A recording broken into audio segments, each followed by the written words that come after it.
ଲଘୁଚାପର ପ୍ରଭାବ କମି ଆସୁଥିବା ବେଳେ ଏବେ ରାଜ୍ୟରେ ମୌସୁମୀ ସକ୍ରିୟ ରହିଛି। ଫଳରେ ଦିନରେ ଖରା ଓ ସନ୍ଧ୍ୟା ବେଳକୁ କିଛି କିଛି ସ୍ଥାନରେ ବର୍ଷା ହେଉଛି।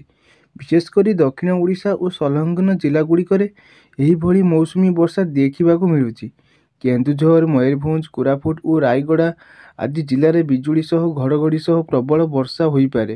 ଏଥିସହ ଉପକୂଳ ଓ ସଂଲଗ୍ନ ଜିଲ୍ଲାଗୁଡ଼ିକରେ ବି ବଜ୍ରପାତ ସହ ବର୍ଷା ସମ୍ଭାବନା ରହିଥିବାରୁ ରାଜ୍ୟରେ ପ୍ରାୟ ସମସ୍ତ ଜିଲ୍ଲାକୁ ୟେଲୋ ୱାର୍ଣ୍ଣିଂ ଜାରି କରିଛି ଆଞ୍ଚଳିକ ପାଣିପାଗ ବିଜ୍ଞାନ କେନ୍ଦ୍ର। ତେବେ ରାଜ୍ୟରେ ଆସନ୍ତା 2 ତାରିଖ ପର୍ଯ୍ୟନ୍ତ ଏହିଭଳି ପାଗ ଜାରି ରହିବ ବୋଲି ପାଣିପାଗ କେନ୍ଦ୍ର ପକ୍ଷରୁ କୁହାଯାଇଛି।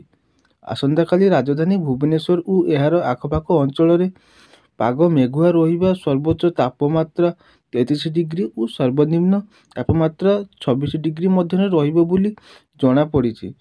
ତ ଦର୍ଶକ ବନ୍ଧୁ, ଆପଣମାନେ କେଉଁ ଜିଲ୍ଲାରୁ ଆମ ଭିଡ଼ିଓ ଦେଖୁଛନ୍ତି ନିଶ୍ଚିତ ଭାବରେ କମେଣ୍ଟ ମାଧ୍ୟମରେ ଜଣାନ୍ତୁ ଏବଂ ଏମିତି ଅପଡେଟ୍ ପାଇବା ପାଇଁ ସର୍ବପ୍ରଥମେ ଆମ ଚ୍ୟାନେଲ ସହ ଯୋଡ଼ି ହୋଇଯାଆନ୍ତୁ।